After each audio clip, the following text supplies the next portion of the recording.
클레어 키건 좋아하는 분들 많이 계시죠?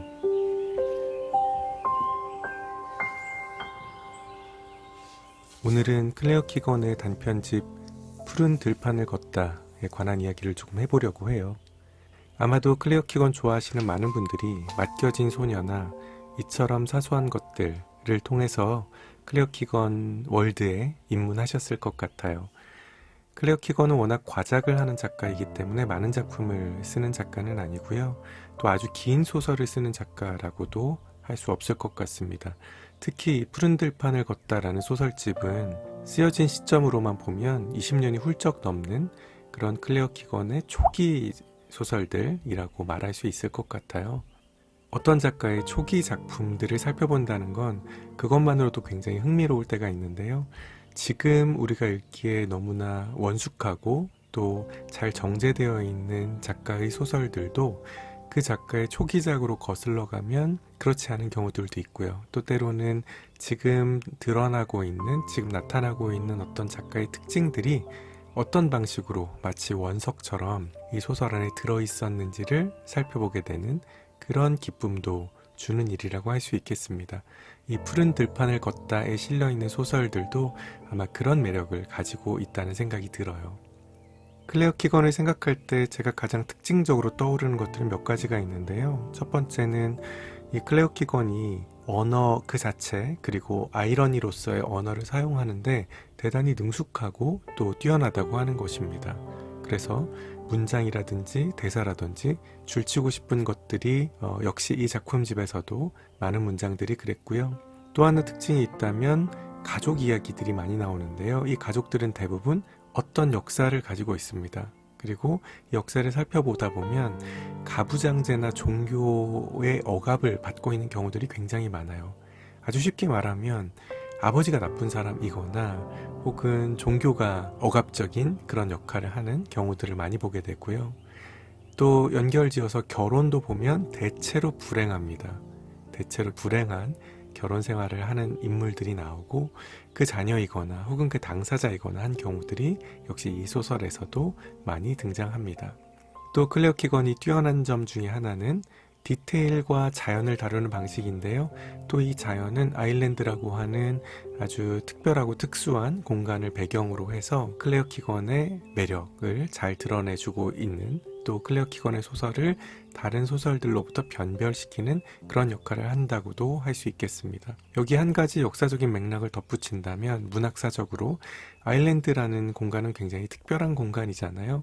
또 아일랜드 작가라고 하는 사람들은 같은 영어를 쓰지만 영국 작가로 분류할 수만은 없는 그런 아주 묘한 특징을 갖고 있기 때문에 어떤 의미에서는 이 아일랜드의 역사는 아픈 역사이고 또 우리와도 비견할 수 있을 정도로 아주 복잡하고 고통스러운 그런 역사의 페이지들을 건너왔기 때문에 그런 면에서 이 아일랜드의 다른 작가들 혹은 제임스 조이스와 같은 모더니즘을 열어젖힌 이런 문학사적인 의의를 가진 작가들과도 연결되는, 그리고 같은 흐름 안에서 클레어 키건을 위치시킬 수 있는 이런 역할을 한다고도 할 수 있을 것 같습니다. 이 소설집에는 총 7개의 작품이 들어있는데요.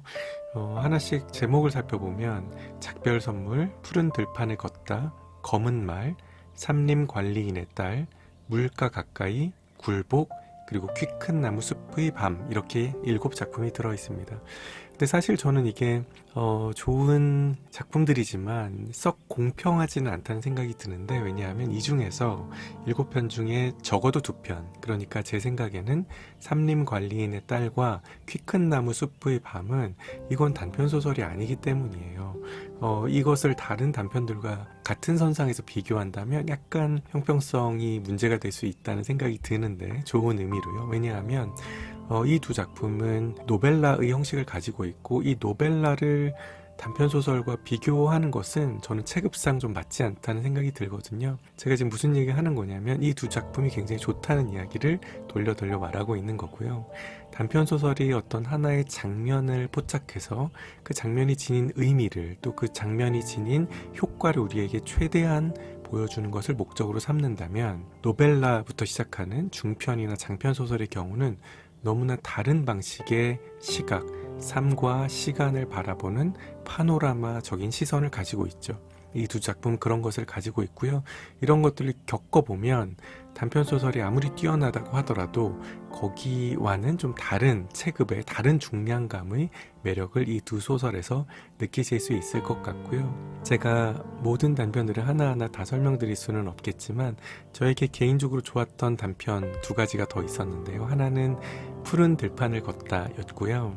이거는 어떤 비밀이 숨겨진 아일랜드 결혼식에 대한 이야기인데 아일랜드 결혼식을 자세히 묘사해주는 클레어 키건 특유의 디테일이 빛나는 작품이기도 하고요. 또 어떤 종류의 의사소통의 불가능성을 말하고 있는 작품이기 때문에 저에게는 개인적으로 매력이 있었고 다만 결말 부분에서 약간 비판할 수 있는 소지 이건 오리엔탈리즘이 아닌가? 라고 생각될 만한 어떤 부분도 있었는데 이건 읽는 분들의 판단에 맡기기로 하겠고요.